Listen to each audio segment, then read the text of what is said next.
l'investiture dans Saint-Hyacinthe, Simon-Pierre Savard-Tremblay. Donc, il va y avoir une allocution et ensuite une période de questions. Donc, je vais laisser la parole au chef du Parti québécois. Bien, bonjour tout le monde, merci beaucoup. Je suis très heureux d'être parmi vous aujourd'hui à Saint-Hyacinthe pour présenter la candidature à l'investiture de Simon-Pierre Savard-Tremblay. Donc, je suis aux côtés du chef du Bloc québécois, Yves-François Blanchet. C'est évidemment une décision importante pour Simon-Pierre, lui qui siège comme député ici à Saint-Hyacinthe, mais à la Chambre des communes à Ottawa. Et pour le Parti québécois, je vous dis ça à chaque point de presse, à chaque semaine, mais on continue et on accélère le travail d'avoir une candidature solide et de bâtir le potentiel, le fondement d'un gouvernement capable de relever les défis nombreux au Québec en ce moment. La candidature de Simon-Pierre Savard-Tremblay permet au Parti québécois d'aller chercher un parlementaire aguerri, qui a de l'expérience, mais qui apporte, au-delà de cette expérience-là, surtout une compréhension des enjeux, non seulement de sa circonscription, mais une compréhension du prix à ne pas décider par nous-mêmes.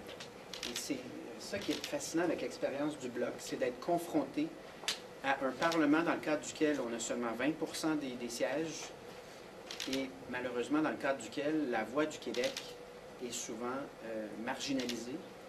Un Parlement dans le cadre duquel, vu que ce n'est pas nous qui décidons par nous-mêmes, souvent, puis une chance qu'il y a le Bloc pour nous défendre là-dedans et souligner lorsque la décision va contre les intérêts du Québec, mais ça continue d'arriver. Simon-Pierre Savard-Tremblay arrive avec cette compréhension-là et cette volonté, donc, que le Québec décide enfin par lui-même. C'est quelqu'un qui est très engagé dans le coin, dans la région ici, depuis longtemps.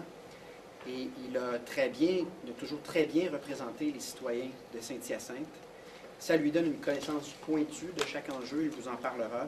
Donc c'est tout un député et un gars qui est présent pour son monde. Donc je salue son engagement et je salue sa volonté de continuer cet engagement-là à l'Assemblée nationale. Je salue également le chef du Bloc québécois d'accepter cette évolution qui était voulue par Simon-Pierre dans sa carrière. Juste pour lui rendre aussi, juste résumer son CV, c'est un essayiste, économiste et sociologue qui est diplômé d'un doctorat en socio-économie, d'une maîtrise en sociologie, d'un baccalauréat en sciences politiques. Bref, c'est quelqu'un aussi qui arrive avec beaucoup de bagages. J'aimerais mentionner aussi qu'il est Wendat. Et il est très fier de ses origines Wendat. Donc, et surtout, ma première rencontre avec Simon-Pierre vient d'une toute autre époque, il y a très longtemps, où nous étions côte à côte dans un salon du livre. Et finalement, son livre prônait une approche assumée sur l'indépendance. Et pendant que je présentais mon livre, il me convainquait de suivre son chemin et qu'on soit rassemblés ensemble aujourd'hui. C'est quand même une belle histoire dans le cadre duquel le fait que Simon-Pierre ait commis à ce que le Québec soit enfin un pays et décide par lui-même. Donc c'est une histoire qui date depuis longtemps, un engagement qui est très clair depuis longtemps. Donc ça veut dire que dès cet été, il ira à la rencontre des citoyens. Je rappelle que le Parti québécois est un parti démocratique, ce qui implique qu'il n'est pas en date d'aujourd'hui candidat. On m'informe qu'il y a une autre candidature qui officiellement s'est annoncée hier soir. Ça veut dire qu'on s'en va en investiture et ça fait partie de la vie d'un parti démocratique. Je profite de la présence d'Yves-François pour réitérer que non seulement on a fait équipe récemment dans Terrebonne, on donnait un point de presse ensemble, on a fait équipe dans Chicoutimi pour la partielle du Parti québécois, on a fait équipe sur plusieurs fronts au cours des derniers mois. Et c'est ce qu'on va continuer à faire à tous les égards. Il y a une élection générale au Québec. On va faire front commun. Il y aura ensuite combien de partiels au fédéral? 4-5 partiels au fédéral. Le Parti québécois sera au rendez-vous aux côtés du Bloc. Donc on continue dans cette perspective-là. Et de notre point de vue au Parti québécois, bien, la part de Simon-Pierre est importante et elle s'ajoute au nom de Chloé Fauchon, Alain Terrien, Bernard Sévigny, Audrey Bugeaud, Younes Dadoun, Joanne Saint-Pierre, Sébastien Dastou, Anne Nuyen, Philippe Schnob, Isabelle Blais, René Branchot, Ariane Boyer. Regardez ce que le Parti québécois fait en ce moment. méthodiquement, on amène des gens de talent, et on amène des gens solides, qui sont d'abord et avant tout là pour la défense des intérêts du Québec, une loyauté envers le Québec qui est inébranlable et sans l'ombre d'un doute toujours présente. Donc Simon-Pierre Savard-Tremblay s'inscrit dans cette architecture-là. Et avant de lui céder la parole, j'aimerais donner la parole à Yves-François Blanchet, député de Belleuil-Chambly et chef du Bloc québécois. Merci beaucoup d'être parmi nous. Un plaisir. Bien le bonjour tout le monde. Je m'habitue au plaisir qui risque d'être répété assez souvent au cours des prochains mois, prendre la parole devant le logo du Parti québécois et non celui du Bloc québécois, bien que vous les verrez souvent ensemble. Ma présence ici a quelque chose de symbolique, mais c'est un symbole que je souhaite puissant. Il y a quelques semaines, Simon-Pierre m'a fait part de sa réflexion. Je lui ai dit tout simplement, je comprends. Je comprends que quelqu'un veuille choisir le lieu et la manière de son engagement politique. Je comprends que, et en plus, Simon-Pierre, avec ses expertises à caractère économique et dans le commerce, veuille participer à un futur gouvernement du Parti québécois. Mais c'est une bonne nouvelle. C'est une bonne nouvelle qui va continuer la proximité, l'engagement conjoint qu'on va avoir sur les routes du Québec et dans les circonscriptions du Québec au cours des prochaines semaines et des prochains mois. Évidemment, je serai présent pour aider Simon-Pierre dans son élection, après l'investiture, bien sûr, parce qu'avant l'investiture, je ne me mêlerai pas de ça. Et j'envisage avec enthousiasme le moment où Simon-Pierre fera partie d'un caucus majoritaire du Parti québécois, donc de députés souverainistes à l'Assemblée nationale du Québec. Pour une dernière fois, et donc dommage, mais pour une dernière fois, c'est aussi un plaisir de céder la parole à mon collègue et ami Simon-Pierre.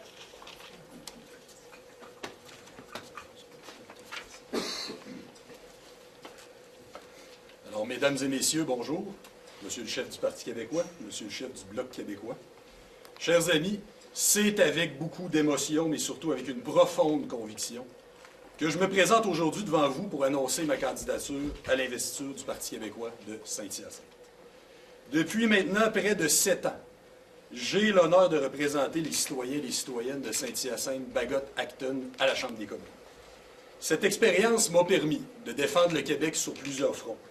Le commerce international, les relations avec les États-Unis, la lutte à l'importation de biens issus du travail forcé, la protection de nos entreprises, de nos travailleurs, de notre agriculture, de nos secteurs stratégiques. Elle m'a également permis de mesurer concrètement les contraintes auxquelles le Québec demeure confronté au sein du régime canadien. Au fil du temps, une conviction s'est imposée à moi avec encore plus de force. Les grands défis qui attendent le Québec dans les prochaines années exigeront un État québécois plus ambitieux et plus libre d'agir. Dans un tel contexte, le Québec ne peut pas se contenter d'être spectateur. Il doit être capable de défendre ses intérêts, de protéger ses secteurs stratégiques, d'investir selon ses priorités, de planifier son développement, de parler d'une voix claire dans le monde. Or, mon expérience à Ottawa m'a aussi appris ceci. Malgré le travail sincère qui peut être fait, les intérêts du Québec demeurent trop souvent marchandés ou secondaires dans les arbitrages du régime canadien. Le Québec possède pourtant tout ce qu'il faut pour réussir. Nous avons les ressources, nous avons les talents, nous avons les institutions, nous avons la culture, nous avons le savoir-faire. Et cette conviction, je la porte aussi à partir de ce que je vois ici, chez nous, dans la région de Saint-Hyacinthe. Au cours des dernières années, j'ai rencontré des entrepreneurs, des producteurs agricoles, des travailleurs, des familles, des élus municipaux qui souhaitent avant tout pouvoir développer leur région avec davantage de stabilité, de prévisibilité et de levier économique adapté à la réalité. Saint-Hyacinthe est une région innovante et profondément enracinée dans l'économie réelle du Québec. Que ce soit dans le secteur agroalimentaire, manufacturier ou dans nos PME, notre monde contribue concrètement à la richesse collective du Québec. Je crois profondément que ces forces méritent un gouvernement capable de défendre pleinement leurs intérêts et de soutenir leur développement dans un contexte économique de plus en plus exigeant. Ce qu'il nous faut maintenant, c'est la volonté politique de nous donner les moyens de notre ambition nationale. Cette volonté-là, je la trouve maintenant au Parti québécois de Paul Saint-Pierre Plamondon. Je ne quitte pas un combat. Je poursuis le même combat là où les prochaines années seront les plus déterminantes pour le Québec. À l'heure où notre économie, notre identité, notre capacité collective d'agir seront appelées à subir des pressions croissantes, je crois profondément que le Québec devra compter sur un gouvernement fort, compétent et profondément enraciné dans les intérêts nationaux du Québec. Je veux contribuer à cet effort. Je veux mettre au service du Québec l'expérience acquise au cours des dernières années, dans les accords commerciaux, dans les relations intergouvernementales, dans les dossiers économiques et internationaux, et dans la défense concrète de nos intérêts nationaux. Je le fais avec humilité, mais je le fais aussi avec détermination. Parce que je crois que le Québec mérite plus que la simple gestion du présent. Il mérite un projet à la hauteur de son potentiel, une ambition, une confiance retrouvée. Et je crois sincèrement que le Parti québécois peut porter cette ambition. Je remercie mes deux chefs, parce que je reste un bloquiste, un militant et un membre du Bloc, pour leur confiance. Je remercie également les militants et les militantes, les bénévoles, les citoyens et citoyennes, qui m'encouragent aujourd'hui à poursuivre cet engagement. La suite appartient maintenant aux militants du Parti québécois et aux Québécois, qui, je l'espère, m'honoreront de leur confiance. Le Québec a tout ce qu'il faut pour réussir. Il faut maintenant la volonté d'aller plus loin, et cette volonté, on va la bâtir ensemble. Merci.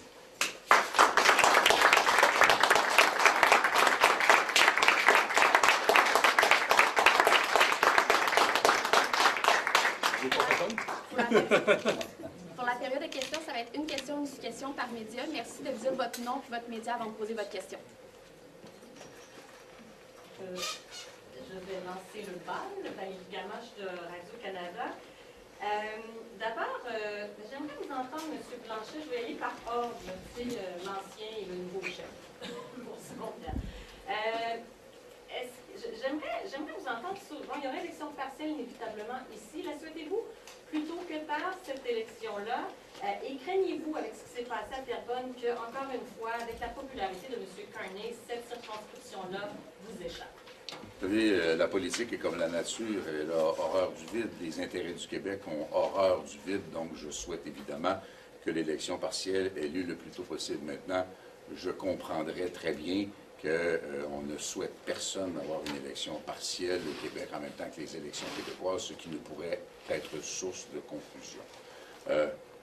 Je salue et accueille chaque occasion de bénéficier d'une tribune pour mettre de l'avant ce que nous proposons, comme ce que nous dénonçons, comme ce que nous présentons comme analyse aux Québécois, et il ne fait aucun doute dans ma tête que Saint-Hyacinthe, Bagotte est un secteur où l'écoute des Québécois à notre message est traditionnellement très, très fort. Je n'aborderai pas cette partielle avec des nuits blanches d'inquiétude.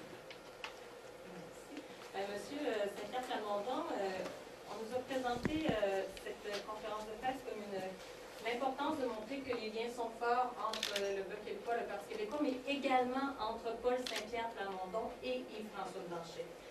À quel point cette unité-là, elle est sincère, ou à quel point elle est rendue obligatoire par le contexte électoral et référendaire? Ah, elle est complète. Mais sur le plan interpersonnel, Yves-François et moi, ça a toujours été facile. Je veux un câlin? Oui, c'est ça.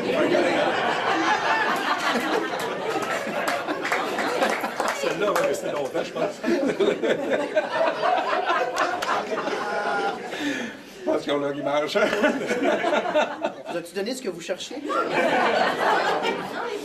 Non, mais la question est pertinente. La question est pertinente. Je veux pas... c'est parce que sur le plan interpersonnel, en fait, ça a toujours été... on est dans le même combat, ça a toujours été simple. Il y a eu de l'arrimage sur les positions parce que, comme l'expliquait Yves-François à l'époque, ce sont des patinoires différentes. Donc, les considérations ne sont pas toujours les mêmes. Mais là, on ne peut pas traiter aujourd'hui comme un fait nouveau. L'arrimage en question, il fonctionne puis il est en action depuis maintenant des mois. Là. Dans Terrebonne, ce n'est pas notre premier point de presse ensemble. Puis même chose dans les partiels du Parti québécois, une chance qu'on avait le Bloc. Puis quand il va y avoir des partiels du Bloc, une chance qu'il va y avoir le Parti québécois. Donc on est là, puis ça me semble évident qu'on est là. Excuse. La barre est haute pour les prochaines questions. Bonjour, Pascal Fauché du journal La Voix de l'Est. Monsieur Savard-Tremblay, est-ce que ça fait longtemps que vous rêvez d'être candidat pour le Parti québécois? Ben écoutez, un rêve c'est un rêve, mais ce que je peux vous dire, c'est que quand la réflexion est devenue assez sérieuse, j'en ai formé rapidement Yves-François Blanchet. Mais ça fait longtemps que vous y pensiez. Ben écoutez, quand la réflexion est devenue assez sérieuse, j'en ai formé Yves-François Blanchet. Qu'est-ce que vous pensez que les gens de la circonscription vont penser du fait que vous forcez une élection partielle alors que ça fait à peine 1 an que vous êtes élu aux frais des contribuables? Ben, tout d'abord, je veux pas minimiser rien là-dedans, mais je dirais que si on attend éternellement, il n'y a jamais de moment idéal là-dedans, jamais de moment parfait. Et attendre plus aurait été éviter de sauter dans le train à un moment historique, qui est celui qui se présente devant nous. Puis ça, on ne pouvait pas passer à côté de ça. Ceci dit, je serai sur le terrain avec le futur candidat ou la future candidate du Bloc, bien sûr, pour que la circonscription reste du bon bleu, de la couleur du bon bleu. Et bien sûr, je veux quand même rappeler une chose, c'est que moi, par souci d'éthique et par souci de transparence, je quitte mes fonctions à la fin de la session. Il n'est pas question que je passe l'été sur un salaire en tant que... Là, je suis déjà député indépendant depuis hier, là, mais il n'est pas question que je passe l'été sur un salaire à faire campagne. Moi, je vais y aller à mes frais. Et le fait justement que vous choisissiez maintenant pour vous présenter, est-ce que c'est de l'opportunisme? Juste mentionner, réitérer ce qu'il vient de dire. Il a des choses à terminer comme député à l'échelle fédérale. Aussitôt que ses mandats sont complétés avec la fin de la session, il s'enlève son salaire. Il devient bénévole. Et ça distingue sa démarche d'un paquet de démarches où les gens sont demeurés sur le salaire d'un Parlement pendant qu'on travaillait sur autre chose. Il a cette cohérence-là. Et le seul timing ou le seul moment possible, c'est lorsqu'il considère que ses dossiers sont tous terminés et qu'il donc dispose de l'été assez frais comme bénévole pour faire la campagne. C'est la manière, je pense, la meilleure là, de gérer cette situation-là. Et que vous vous présentiez maintenant, M. Savard-Tremblay, alors que le Parti québécois est plus populaire, n'est-ce pas de l'opportunisme? Moi, je voulais répondre. Je vais laisser répondre, je ne veux pas répondre à sa place, mais de mon point de vue, il n'y a personne qui peut remettre en question le fait que Simon-Pierre Savard-Tremblay espère qu'on devienne un pays depuis des années. Je ne suis pas non plus l'opportunisme. C'est pas un gars qui vient d'inventer un intérêt pour cette question-là. Juste un petit ajout rapide. Quand je me suis lancé, Yves-François va vous le confirmer, là, quand je me suis lancé pour le Bloc, on était en dessous des 20 d'intention de vote au Québec. J'étais projeté 3e dans la circonscription. J'ai lâché mes jobs à ce moment-là parce que c'était beaucoup des collaborations médiatiques. C'était incompatible. J'ai décidé qu'on y allait. Est-ce que c'était de l'opportunisme? Je pense que ça répond sur le fait que ce n'est pas une étiquette qui me va très bien. Comme le fait maintenant de lâcher une job à 200 000 par année pour un plan qui est incertain en démocratie. Nous allons passer au prochain média. Merci. Guillaume Lunael, 103 Plazoacon. Monsieur Savard-Tremblay, je voulais savoir quel est l'élément déclencheur de cette réflexion-là du fédéral au provincial? Bien, écoutez, le contexte est en train de se dessiner à vitesse grand V. On voit que dans les prochaines années, il est très, très probable que le Québec se pose la question de son avenir national, et moi, je vais être de cette partie-là. Puis, à quoi ressemble un peu le cahier de travail d'ici la fin de la session au niveau fédéral, comment de faire la transition? Bien, au niveau fédéral, je ne vous cacherai pas que je ne serai pas abondamment au Parlement, ça c'est clair, mais je veux qu'on finalise certains dossiers, qu'on puisse clore les choses puis assurer une transition qui soit juste et correcte, puis qu'on ne mette pas la clé dans la porte demain matin.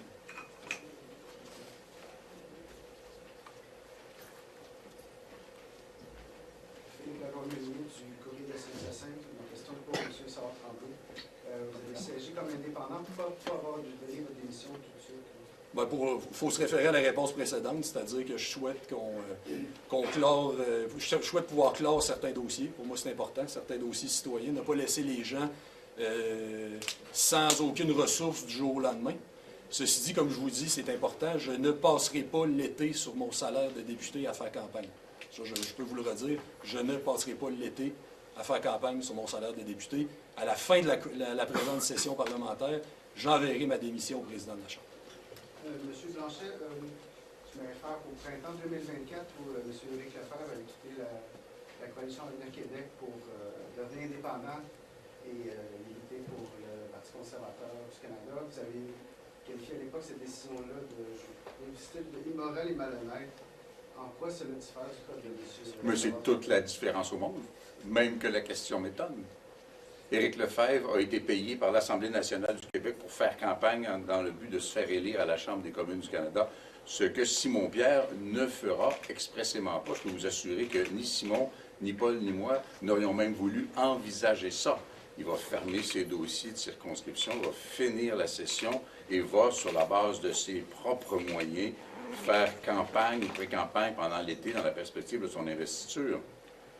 Il y a, comme d'autres l'ont fait, comme M. Boulris le fait présentement d'ailleurs, quelque chose en effet d'immoral de dire je prends un salaire important, je continue à l'encaisser pour aller me faire élire dans un autre Parlement.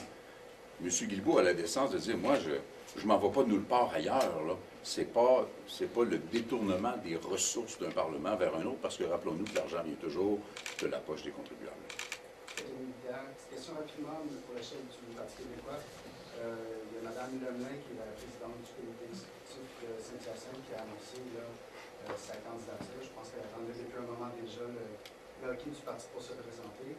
Ça n'a pas l'impression de tasser un petit peu la présidente du comité exécutif qui militait depuis un petit peu plus d'un an pour faire la place à des candidats de députés. Toutes les investitures permettent aux candidatures qui ont fait le processus de se présenter. Et c'est une autre investiture contestée au Parti québécois, mais c'est normal. Évidemment que Simon-Pierre Savard-Tremblay, dans sa démarche, ça nécessitait l'implication du chef, notamment on voulait l'aval du chef du Bloc québécois, ce qui est normal, puis on a suivi les étapes. Puis ensuite, comme vient de le dire Yves-François, une fois que l'investiture est partie, nous autres, on laisse ça aller, puis c'est aux membres à décider. Merci. Oui, bonjour, Pierre Saint-Arnaud de la presse canadienne. Ma question serait pour vous, M. Savard-Tremblay. Je suis curieux de savoir comment est-ce que vous inscrivez l'éventuel référendum sur l'indépendance du Québec à la suite de la décision en Alberta d'obliger la consultation des Autochtones, d'abord, des peuples fondateurs, des Premières Nations. Et comment ça s'inscrit, ça, pour vous, là, avec le livre bleu qui a été présenté par M. Saint-Pierre Plamondon? Comment vous voyez la consultation de manière concrète avec les peuples autochtones avant de passer à un référendum? Tout d'abord, le 50+1, il est universel. Il y a à peu près juste Mark Carney qui ne le comprend pas. Puis lui, son 50+1, en Chambre, il le doit à des députés conservateurs qui ont traversé la Chambre. Petit rappel. Une fois que cette chose est dite, le mécanisme de consultation, il sera à déterminer par un gouvernement souverainiste qui voudra s'engager sur cette voie-là et qui va le faire. Ça va être à regarder. Je suis moi-même membre de la Nation Wendat et je suis très content qu'hier, d'ailleurs, le grand chef de la Nation Wendat ait salué ma candidature. Peut-être juste aussi ajouter qu'il faut faire attention dans les parallèles entre l'Alberta et le Québec, parce que l'Alberta s'est doté d'une loi spécifique sur le déclenchement d'un référendum qui implique un certain nombre de signatures et un certain nombre de paramètres qui ne sont pas les nôtres au Québec. Donc, il faut faire très attention de ne pas mélanger deux processus qui ne découlent pas des mêmes lois ni de la même jurisprudence. Mon autre question pour vous, M. Blanchet. Je suis un peu curieux de savoir comment vous entrevoyez les différentes partielles qui s'en viennent. Il va y en avoir une, là, il va y en avoir deux à Montréal. Là, il va y en avoir une ici, une à Montréal qui est détenue par M. Guilbeault, l'autre par M. Boulris, celle-ci par M. Savard-Tremblay. Est-ce que vous ne craignez pas de permettre de voir M. Carney augmenter sa mince majorité grâce à tous ces débats?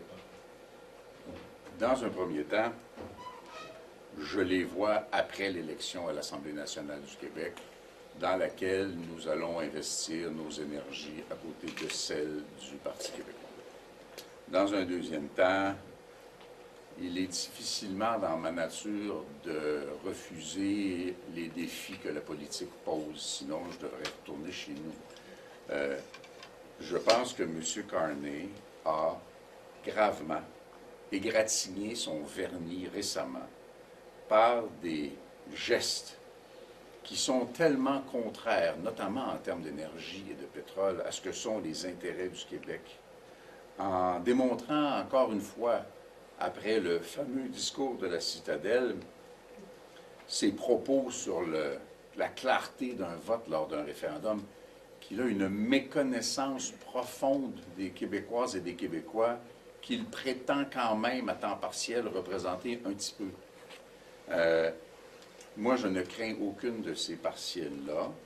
Cela dit, je ne présume de rien. Je crois qu'on doit toujours s'attendre et se préparer à déployer énormément d'énergie, énormément de ressources, énormément d'enthousiasme, et indépendamment des probabilités que d'autres calculeront, quand on embarque sur la patinoire, c'est pour gagner. Mais vous avez quand même mentionné, M. Blanchet, que vous ne vouliez pas que les élections partielles ici ou ailleurs se déroulent en même temps que l'élection générale. Préférez-vous que ce soit avant ou après? Je pense qu'avant n'est pas un scénario le moindrement sérieux parce qu'il y a 3 élections partielles connues au Québec. Si, en effet, M. Boulris ne démissionne qu'à la fin du mois d'août, il n'y a pas de possibilité de déclencher des élections. La réalité politique est celle-ci que, même si officiellement le déclenchement de l'élection à Québec va se faire à la fin du mois d'août, dans les faits, c'est déjà un petit peu commencé. Et quand on va revenir, ce que j'appelle la petite rentrée au mois d'août, on va déjà être activement dans la campagne électorale québécoise. Je ne crois pas, au moins pour les élections partielles qui auront lieu au Québec, que M. Carney veuille ou ait le manque de décence de créer une pareille confusion. Donc, je suppose que ce sera postérieur à l'élection à l'Assemblée nationale du Québec. Merci. Parfait, on prend une dernière question. Célia. Bon, parfait, C'était clair. c'est ce qui va mettre fin au point de presse. Merci beaucoup. Merci.